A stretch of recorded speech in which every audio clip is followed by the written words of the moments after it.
Hello student, मैं शिवानी सोलन आपका welcome करती हूँ आपके अपने यूट्यूब चैनल एसएससी बुलेट पर। आज हम इस सेशन के अंदर बच्चों क्लोज टेस्ट करने वाले हैं। क्लोज टेस्ट बहुत ही इंपॉर्टेंट क्वेश्चन है, आपके हर एसएससी प्री एग्जाम्स के अंदर पूछा जाता है। बहुत सारे स्टूडेंट्स को डाउट रहता है क्लोज टेस्ट होता क्या है। क्लोज टेस्ट जो होता है बच्चों एक इनकम्प्लीट पैराग्राफ होता है। क्लोज टेस्ट जो होता है आपका एक इनकम्प्लीट पैराग्राफ होता है। अगर बात करें बच्चों पैराग्राफ, अगर कभी भी आपको ब्लैंक फॉर्म में दिया हो, पैराग्राफ कभी भी आपको ब्लैंक फॉर्म में दिया हो, ठीक है, कभी भी ब्लैंक फॉर्म में अगर आपको पैराग्राफ दिया हो तो आपको ध्यान रखना है कि वो आपका इंग्लिश में है क्लोज टेस्ट। अब जो आपका इनकम्प्लीट है डेफिनेटली उसको आपको क्या कंप्लीट करना है, कंप्लीट करना है। बहुत सारे स्टूडेंट्स को ये डाउट रहता है कि क्लोज टेस्ट के लिए हमें ज़्यादा ग्रामर की ज़रूरत होती है या फिर वोकैब की।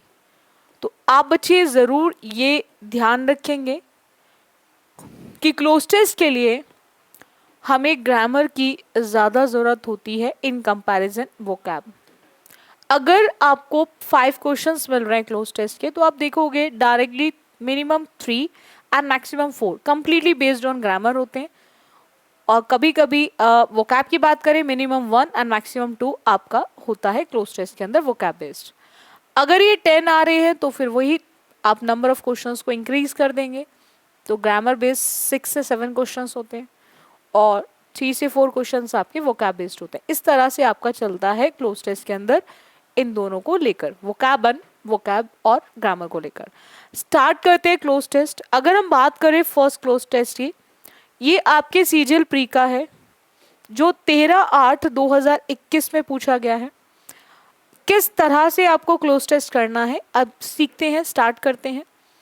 यहां पर बात की जा रही है बच्चों मैन मेड फाइबर की। मैन मेड समझते ना, जो इंसान ने ही बनाया हुआ है fibre. Is fibre whose chemical composition structure and properties are significantly modified during the manufacturing process. कहीं ना कहीं उसकी जो प्रॉपर्टीज हैं वो पूरी तरह से मॉडिफाइड की गई हैं। किस तरह से, जब वो मैन्युफैक्चरिंग प्रोसेस के थ्रू, ठीक है। Manmade fibres dash spun and woven into a large. अब पॉइंट क्या आता है कि अब इज लिखेंगे, विल बी लिखेंगे, आर लिखेंगे या बी लिखेंगे। अब सबसे पहला पॉइंट ये आता है कि ये क्वेश्चन आपका वोकैब है या ग्रामर है। तो यहाँ पे वोकैब का कोई रोल नहीं है, ग्रामर बेस्ड है।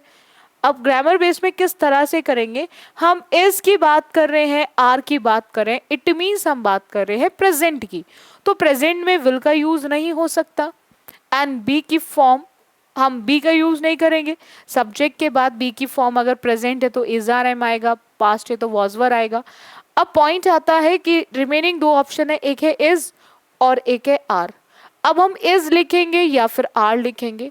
तो आप बच्चे ध्यान रखेंगे जब भी हम बात करते हैं फाइबर्स की तो हम बात कर रहे हैं प्लूरल, और प्लूरल में हम कभी भी इज का यूज नहीं करेंगे, हम किसका यूज करेंगे, आर का। तो यहाँ पर आंसर ऑप्शन क्या हो जाएगा, आर। नेक्स्ट आते हैं। आफ्टर दैट उसने बोला कि यहाँ पर into a large dash of consumer and industrial products. अब उसने क्या करा है, उसको लार्ज की बात कर रहे हैं। अब लार्ज कंज्यूमर और इंडस्ट्रियल प्रोडक्ट्स में उसको फिगर कर रहा है, नंबर कर रहा है, एक्सटेंड कर रहा है या टोटल कर रहा है। तो आपको क्लियर रहेगा कि जब आप उसको चेंज कर रहे हो, लार्ज की बात कर रहे हो, तो लार्ज किस में, कंज्यूमर्स कितने हैं, तो कंज्यूमर्स मतलब नंबर्स। तो नंबर्स के केस में हम लोग यहाँ पे क्या यूज करेंगे, नंबर का यूज करेंगे। हम यहाँ पे फिगर एक्सटेंड का यूज नहीं करेंगे। नेक्स्ट आते हैं।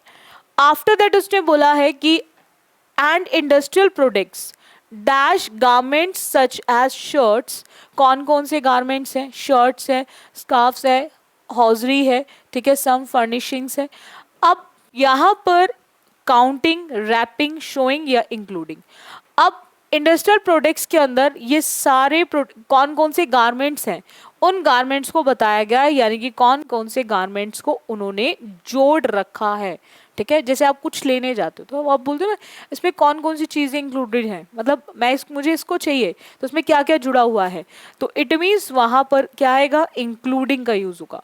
शोइंग होता है दिखाना, ठीक है, काउंट करना, और रैप करना बोलते हैं इसको रैप अप कर दो, ठीक है, तो यहाँ पर सेकेंड ऑप्शन नहीं होगा। नेक्स्ट आते हैं, नेक्स्ट की बात करें, आफ्टर दैट उसने बोला है होम फर्निशिंग्स डैश एज, अब यहां पर मच मोर सच या फिर सो तो अब आप बच्चे ध्यान रखेंगे कि मोर और मच का यूज हम कहाँ करेंगे, जब बात करते हैं ज्यादा की बात करेंगे, अनकाउंटेबल है मच आ जाएगा, ठीक है, कंपैरेटिव फॉर्म है तो मोर आ जाएगा, so we can easily eliminate. अब हम एज की बात कर रहे हैं और एज का यूज सो एज एक साथ नहीं होता, तो बचता क्या हमारा सच, क्या बचेगा हमारा सच, अगेन ग्रामर बेस्ड हो गया क्वेश्चन। नेक्स्ट आते हैं, आफ्टर दैट उसने बोला है कि the carpets and drapes and dash parts such as, कुछ क्वेश्चंस के आंसर क्लोज टेस्ट में होते हैं। ये मैं आपको हमेशा, अगर आपने मेरे सेशंस लिए होंगे तो मैं हमेशा कहती हूँ कुछ क्वेश्चंस के आंसर ऑलरेडी क्लोज टेस्ट में दिए हुए, आप चाहते तो इससे ऊपर वाले का आंसर यहीं से देख सकते थे, एज से पहले क्या आना था सच। कुछ ऐसे क्वेश्चंस होते हैं जिसके आंसर्स आपको इजीली मिल जाएंगे उसी क्लोज टेस्ट के अंदर। अब बात किसकी की जा रही है कि वहां पे as tyre coat, flame proof, linings and drive belts, तो ये सब किस चीज का है, इंडस्ट्रियल है, इंडस्ट्रियलाइज्ड है, इंडस्ट्री है या इंडस्ट्रियलिस्ट है। तो अब आपको ध्यान रखना है इस केस में इंडस्ट्रियलाइज्ड होता है एक वर्ब की फॉर्म में, ठीक है, और इंडस्ट्री किसी जैसे ऑर्गेनाइजेशन की बात करते हैं, ठीक है, और इंडस्ट्रियलिस्ट जो करने वाला, तो बचता क्या हमारा, that is first, that is industrial, क्योंकि ये पार्ट किसका है, इंडस्ट्रियल का पार्ट है, ठीक है, जिसके अंदर ये सारी चीजें इंक्लूडेड हैं। चलेगा, नेक्स्ट आते हैं, एक नया क्लोज टेस्ट देखेंगे, सीजीएल प्री का ही है, जो 16/8/2021 में पूछा गया है, 16/8/2021 में पूछा गया है। सबसे पहला पॉइंट क्या आता है, अगेन पढ़ेंगे, everything in Bhutan is chemical free, हर चीज भूटान के अंदर केमिकल फ्री थी, यानी कि कोई भी केमिकल उसमें नहीं था, ठीक है, all fruits and vegetables are dash, ठीक है, organically, so whatever you buy, आप कोई भी फ्रूट खरीदो, कोई भी वेजिटेबल खरीदो, वो सब कैसी थी भूटान के अंदर, केमिकल फ्री थी। अब ऑर्गेनिकली क्या है, वेजिटेबल्स आर, तो आर के बाद अगेन हमने क्या देखा, सीधा सीधा ये ग्रामर बेस्ड क्वेश्चन है। अब आप बच्चे मुझे बताओ, ये सारी चीजें क्या खुद होंगी, क्या खुद होंगी। अब आर के साथ अगर हम बात करें ग्रामर में, आर के साथ, इज के साथ, एम के साथ दो वर्ब आती है, एक तो V1 में ING आती है बच्चों, और एक आती है वर्ब की थर्ड फॉर्म। ये दो वर्ब्स का यूज होता है, एक तो V1 में ING और एक आपकी थर्ड फॉर्म। कब ING कब थर्ड फॉर्म आएगी, तो ये डिसाइड करता है कि सेंटेंस आपका पैसिव में है या फिर सेंटेंस आपका एक्टिव में है, यानी कि एक्टिव और पैसिव इसको डिसाइड करता है। अगर सेंटेंस एक्टिव में है तो आप ING का यूज करेंगे, और अगर सेंटेंस पैसिव में है तो आप वर्ब की थर्ड फॉर्म का यूज करेंगे। अब यहाँ पर आप बच्चे ध्यान रखेंगे, क्या वो सारी चीजें खुद उगेंगी, उगाने का काम कोई और कर रहा होगा, definitely sentence is in passive voice, तो पैसिव वॉइस में हम कभी भी ना तो हम लगाते आर के साथ फर्स्ट फॉर्म तो आती नहीं है, ना ही कभी भी एस और एस आता है, और ना ही कभी थर्ड फॉर्म सेकेंड फॉर्म, तो हम क्या यूज करेंगे, थर्ड फॉर्म।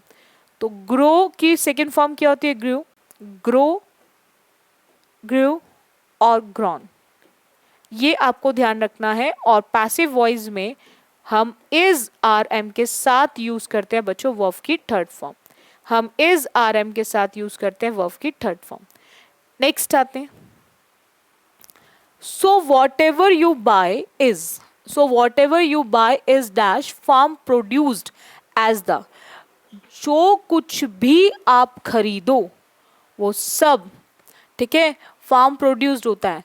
अब नियरली, नियर बाय, क्लोजली या फिर लोकली, तो वो सारी चीज़ें प्रोड्यूस्ड होती है लोकल में, क्योंकि कहीं बाहर से लेके नहीं आते, तो वहाँ पे हम यूज़ करेंगे लोकल के according, that is we can easily eliminate remaining options. Next आते हैं, अब उसने बोला है कि farm produced as the dash of the population indulge in farming for. अब मास, मेजॉरिटी, कम्युनिटी या फिर कॉमन, अब हम इसमें किसका यूज करेंगे? तो आप ध्यान रखेंगे मास होता है, अब मास जैसे आपकी गैदरिंग की बात होती है तो कम्युनिटी की बात नहीं हो रही है, हम पॉपुलेशंस की बात करें जो प्रोड्यूस्ड कर रहा है किस चीज को, मेजॉरिटी ऑफ द पॉपुलेशन जो है वो कहीं ना कहीं आपकी खेती में ही पूरी तरह से लिप्त है, ठीक है, वो कहीं ना कहीं उसमें लगी हुई है। तो मेजॉरिटी ऑफ द पॉपुलेशन, क्योंकि मैक्सिमम जो पॉपुलेशन है वो कहीं ना कहीं खेती पे है, ठीक है, तो वहां पर हम लोग मेजॉरिटी वर्ड का यूज करेंगे। आफ्टर दैट अगर हम बात करें, उसने बोला says my taxi driver Karma चेम we use turmeric on wounds, हम कहीं ना कहीं हल्दी का यूज करते हैं जहां हमें चोट लग जाती है, जहां हम घायल हो जाते हैं। And also to dye dash and it is added extensively in our. अब पॉइंट क्या आता है कि अगर हम बात करें कि फार्मर्स क्या है, वो कहीं ना कहीं मैक्सिमम जो पॉपुलेशन है वो फार्मिंग में पूरी तरह से लिप्त है। फॉर डैश, फॉर डैश क्या, प्रोविजन, कंजर्वेशन, न्यूट्रिशन या सब्सटेंस। तो यहाँ पर आपको ध्यान रखना है कि प्रोविजन जैसे आपके प्रावधान वगैरह होते हैं तो यहाँ पर प्रावधान से कोई मतलब नहीं होगा, ठीक है, तो प्रावधान होगा नहीं। कंजर्वेशन जैसे वाटर के कंजर्वेशन को बोला जाता है, वाटर के हम जब कंजर्वेशन की बात करते हैं कि हमें वाटर को क्या करना है, कंजर्व करना है, सेव करना है, तो कंजर्वेशन नहीं होगा। न्यूट्रिशन जो फूड्स में होता है, तो वहाँ पर उसने बोला है कि जो लोग फार्मिंग में है क्यों है, क्योंकि वो कहीं ना कहीं अपनी जीविका को जीने के लिए, अपनी जीविका को जीने के लिए उसकी वजह से वो उसमें लगे हुए हैं, ठीक है। तो fourth is the correct answer option. After that उसने बोला कि we use turmeric on wounds also dye to dash and it is added extensively in our cooking. अब क्या करेगी, अटायर्स, कवरिंग गारमेंट्स या फिर फैशंस। अगर हम बात करते हैं बच्चों डाई की, अगर हम बात करते हैं डाई की, ठीक है, तो डाई की जब बात कर रहे हैं तो डाई क्या होंगी, तो डाई हमारे अटायर्स तो होंगे नहीं, कवरिंग जो कवर कर रहा है, फैशंस नहीं, तो वो क्या होंगे हमारे गारमेंट्स, जो कपड़े होते हैं हमारे उन्हीं को डाई करने की बात कर रहा है, तो दैट इज गारमेंट्स।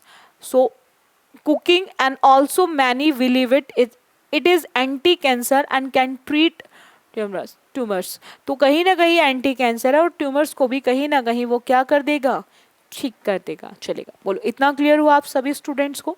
नेक्स्ट आते हैं, नेक्स्ट की बात करें, यहाँ पे हम पंचतंत्र की बात कर रहे हैं। Is a legendary collection of short stories from India, ठीक है।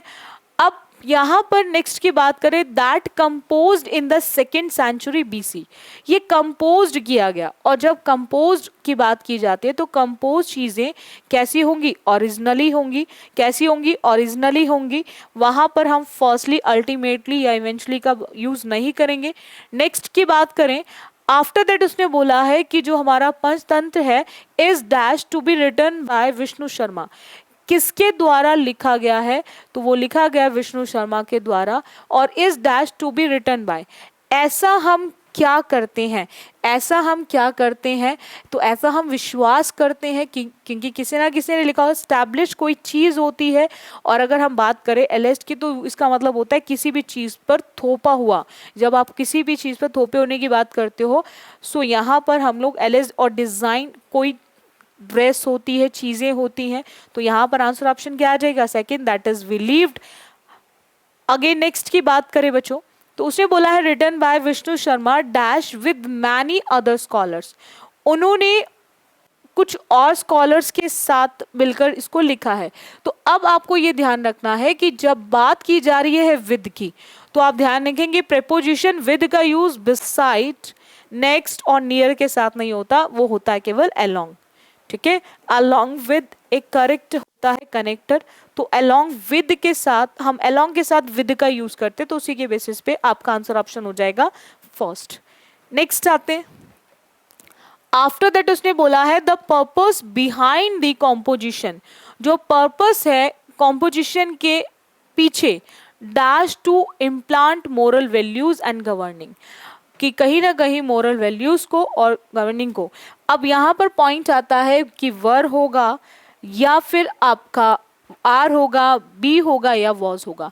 रिटर्न हुआ है पास्ट में, रिटर्न मतलब लिखा गया है पास्ट में, तो अगर लिखा पास्ट में गया है तो बी और आर का यूज नहीं होगा। अब पॉइंट आता है, हम पर्पस की बात कर रहे हैं, purpose is a case of singular, तो सिंगुलर के साथ हम वर का यूज नहीं कर सकते, हम किसका यूज करेंगे, वॉज, क्योंकि वॉज विथ सिंगुलर और वर विद प्लूरल। वॉज का यूज सिंगुलर के साथ होता है और वर का यूज प्लूरल के साथ होता है, सो इसलिए हम वॉज लिखेंगे। आफ्टर दैट उसने बोला implant moral values and governing dash in the young sons of the king. अब उसने इन सब चीज़ों को क्या किया, फैकल्टीज, फ्लेयर्स, स्किल्स या फिर गिफ्ट्स। तो जो चीज़ें आप अपने अंदर लेकर आते हो, जैसे ड्राइविंग को रिक्वायर्स होती है स्किल्स की, टैलेंट की नहीं, तो जो चीज़ आप लेकर आओगे दैट इज स्किल्स। तो गवर्निंग क्या करेगा उसके अंदर, मॉरल वैल्यूज़ को, ये सब चीज़ें क्या करेगा, उसके स्किल्स को लेकर आएगा। एक यंग सन की बात कर रहे हैं किंग के, ठीक है। तो यहाँ पर हम लोग we can easily eliminate remaining options, ठीक है। सो आप बच्चे ध्यान रखेंगे, अगर आपको सेशन अच्छा लगता है आप बच्चे, तो डेफिनेटली आप सेशन को लाइक एंड शेयर ज़रूर कर दिया करो। जिन स्टूडेंट्स ने अभी तक चैनल को सब्सक्राइब ना किया हो वो बच्चे ज़रूर सब्सक्राइब कर लें। And back to back exam से लग के तैयारी करो आप सभी बच्चे, सिलेक्शन लो, ये मैं भी चाहती हूँ, एसएससी बुलेट भी चाहता है। बाकी लाइव क्लासेस रेगुलर रहती है 4:15 to 5 मंडे टू फ्राइडे, तो आप उसको ज़रूर अटेंड किया करो। So thank you student for this session, बाकी करते हैं हम नेक्स्ट क्लास में।